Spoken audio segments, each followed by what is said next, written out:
Hi, I'm Danielle Drolet, corporate reporter with PR Week. It's advertising week, and I'm with Kiki McLean, global head of public affairs with Novelli. How are you doing today? I'm good. Thanks for having me. No problem. We'd love to have you.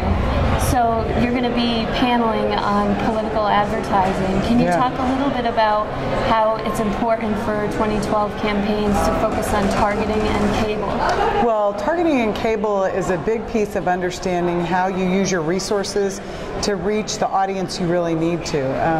We are such a big country that in a presidential campaign or even in a statewide Senate race, if you felt like you were going to go after everything, it may not be everything you need. So always better to put your resources where you need them. And so when you look at political campaigns have really learned and are benefiting from the ability to not only target in terms of traditional outreach, but also target in their advertising.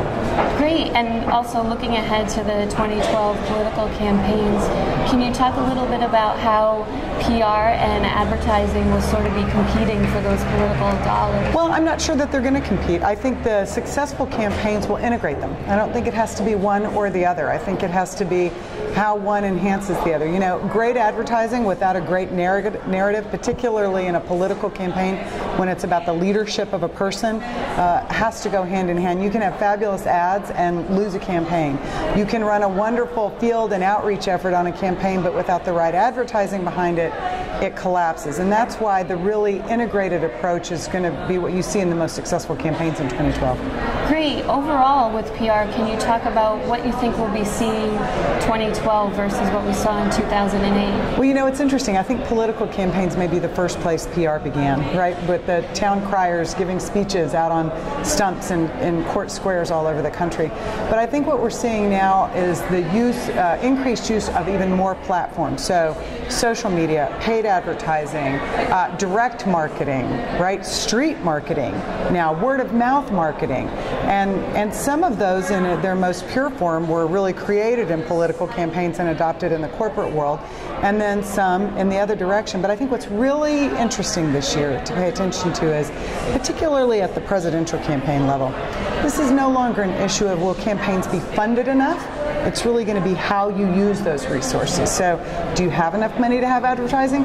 Absolutely, but the question is, how will you use your advertising? Now you mentioned social media. Do you think digital will be more integrated for 2012? I think digital gets more integrated every day across all the platforms, and I think digital and social media play a huge organizing component. It's used in both ways, both as a communications tool and as a tool in what we call field or in the outreach, which is more equivalent to a direct marketing effort. You know, for many, many years in political campaigns, we really had direct mail. That's how you did two things. Number one, you defended against attacks, and number two, you used it to organize very specific niche audiences. But now we have social media to help with that, and it just integrates things even more.